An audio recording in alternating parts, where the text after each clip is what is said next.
Hi, everybody. You good, Abby? From here. First of all, congratulations on the victory. I'm curious, how did that fight play out compared to what your game plan was and how you envisioned that fight before?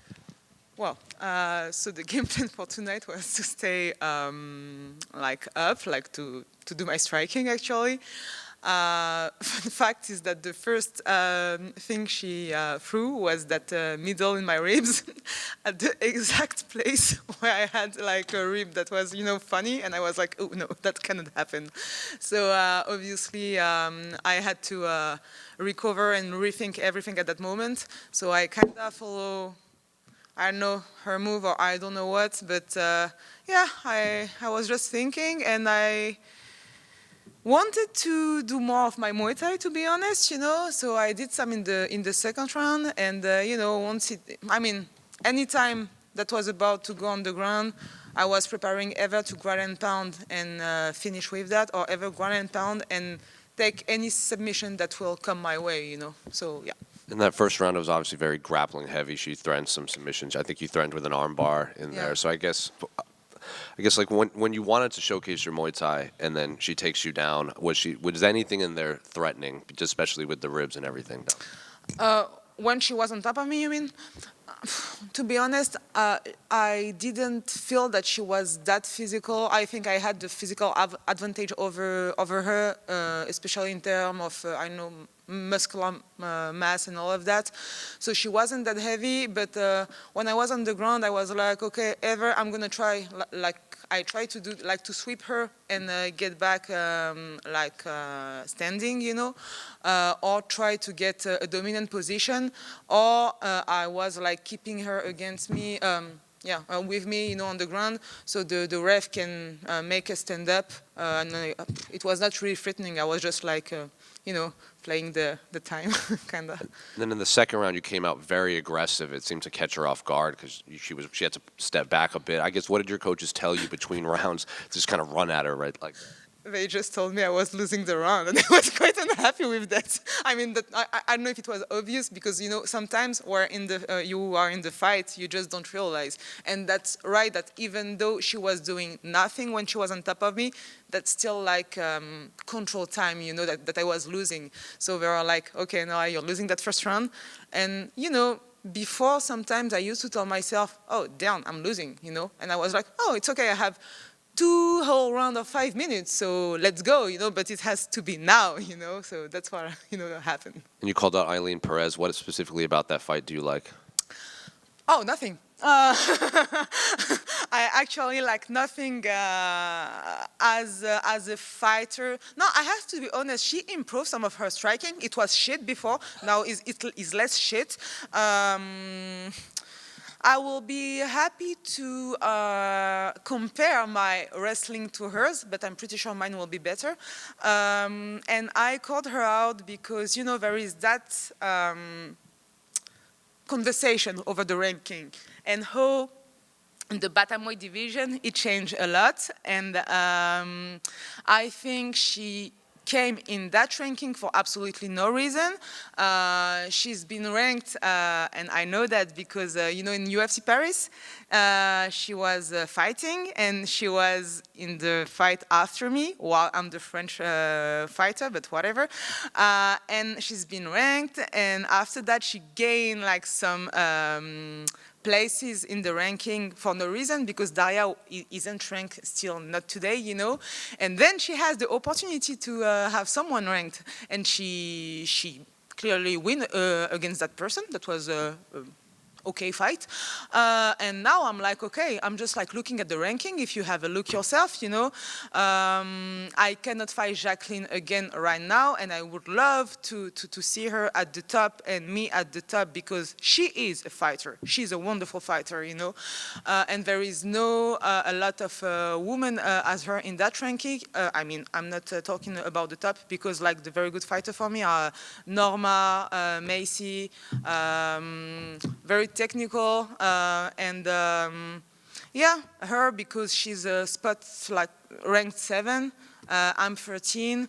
Very soon, next month, I think 11 and 10. So Cupcake and Santos are fighting. So I'm just like, okay, I'm looking at the ranking, and well, Eileen is a good choice, I think. Then just last one for me, I have to ask about the weigh-in. You came a little Yeah. overweight, so I guess what Yeah. happened there? So I was initially scheduled for May 15. I don't know if you know that, for UFC 315, and then they have to move me. And to be honest, that was like my first pay-per-view, you know, like to be on a card like that. So they offered Miami, and they offer another fight like later in April. But I was like, Miami is a better, you know, exposure. I mean, yeah, and it's a better place as well. You know, it's like fantastic card we have here. You know, and of course I had to make some change, and I had some stuff that wasn't under my control, and I did my best, and I think everybody that followed me from the UFC staff can, you know, testify from that. Until the very last minute, I did everything to lose that last 600 grams, you know, but it was just I needed a little more time that I didn't have. But next time it will be different, because we learned a lot with my coach about the process that actually work with me. And so now, hopefully, and if God allows, there won't be any problem anymore about it. Nora right here. Congrats on the win. Right here. Well, There we hi. Hey, just wanted to ask, first of all, this being your third win in 4 fights, was this the last fight on your contract? So, interesting question. I wanted to keep that surprise for some of my coaches too, but no, that's the first of my new contract. Yeah. Well, congratulations on Thank that. you so Obviously, much. a good start to it. And, you know, the UFC tends to go to Paris around September, so does Yeah. that sound like a good turnaround for you? Sorry. Yeah, I would love to. I mean, if it's, I guess this time it will be as before, early September. I think it was postponed to late September last year because of the Olympics. So it will be awesome to fight on the first week of September. But now, you know, I didn't receive any. I mean, nothing, you know, no injury, no nothing. So I would like really love to fight like late June or early July. That will be awesome, you know, because I really need to keep that dynamic going. You know, I'm from Muay Thai, and I used to fight a lot. I used to fight often, and I really think that will help, like overall. I mean, or the weight or whatever. I think it will really help to really help. Sorry, to have that dynamic following and fighting more often. Great. Congratulations. Thank you. Nora, over here. Yeah. You had to take a career break in 2018 due to having an autoimmune disease. Yeah. How much confidence have you gotten from getting through something like that? It was hard. To be honest, so it really manifested like late 2019, because I still pushed my body at the time you mentioned, because I didn't know. So, and I had to discover by myself, because it's pretty hard to find like a very good doctor. I mean, endocrinologists that know the woman body as athletes. You know, they know like regular body, but they don't know how to take care of athletes.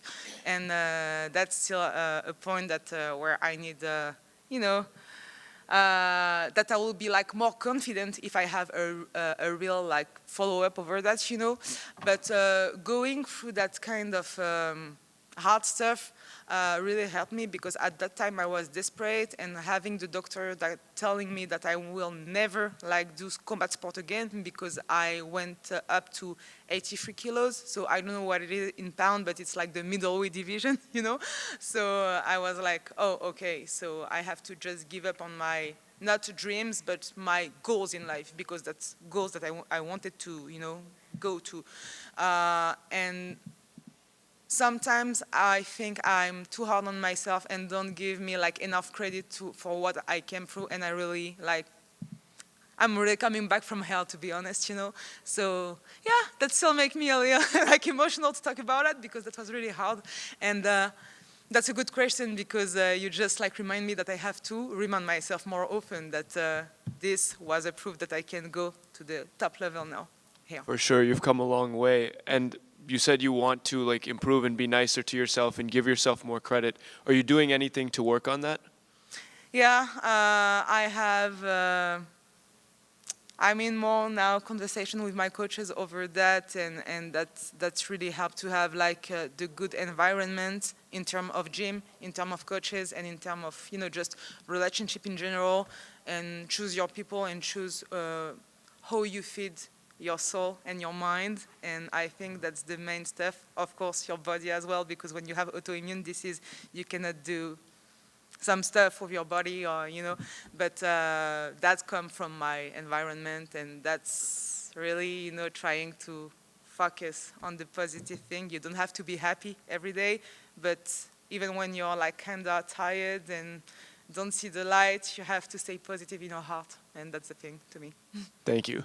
Nora, juste ici. Oui. Félicitations pour ta victoire. Est-ce que je peux avoir ton impression sur le combat, toi qui viens de t'imposer par soumission au deuxième round, alors que c'était une prédiction que tu avais évoquée justement pendant la semaine? Alors, tu me disais, excuse-moi, je trouvais très impoli ce qu'il a fait. Tu m'as dit, du coup, ce que... Tu viens de t'imposer par soumission au deuxième round. Ouais. C'est quelque chose que tu avais évoqué justement comme pronostic cette tout à fait, semaine. ouais. Est-ce que je peux avoir ton impression sur comment tu t'es senti dans ce fight? Bah, honnêtement, tu sais, comme je leur disais, c'était un peu difficile parce que j'ai l'impression que... Je pensais que j'étais vachement bien, tu sais, dans la salle de warm-up et tout. J'étais vraiment remontée à bloc. Et comme je dis, en fait... le premier coup qu'elle balance, et tu vois, encore une fois, mes amis disent que j'ai un chat noir, mais là, c'est la vérité, elle me balance son middle et elle me touche à une côte qui était quand même fragilisée, tu vois, et je le sens et je me dis merde. Donc du coup, tout de suite, ce que j'avais en tête et ce qu'on avait dit avec les coachs, je peux pas le mettre en place, et c'est ce qui fait qu'on a aussi passé autant de temps au sol, tu sais, où elle était en top position et moi j'étais un petit peu en train de réfléchir.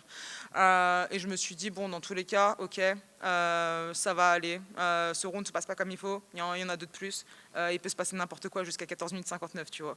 Donc là, les coachs me disent que je perds, je repars pour le second, et je me dis, ok, non, là c'est mort, ce round-là, il faut que ça se termine maintenant, parce que c'est comme ça qu'on l'a dit, et comme tu dis qu'il y a eu des prédictions et tout, et c'est vrai que c'est marrant que tu dises ça, parce que ça venait et d'amis à moi, et tu sais, les mecs qui parient et compagnie, et je me suis dit, ah, tu sais quoi, en fait c'est le moment, là c'est le moment.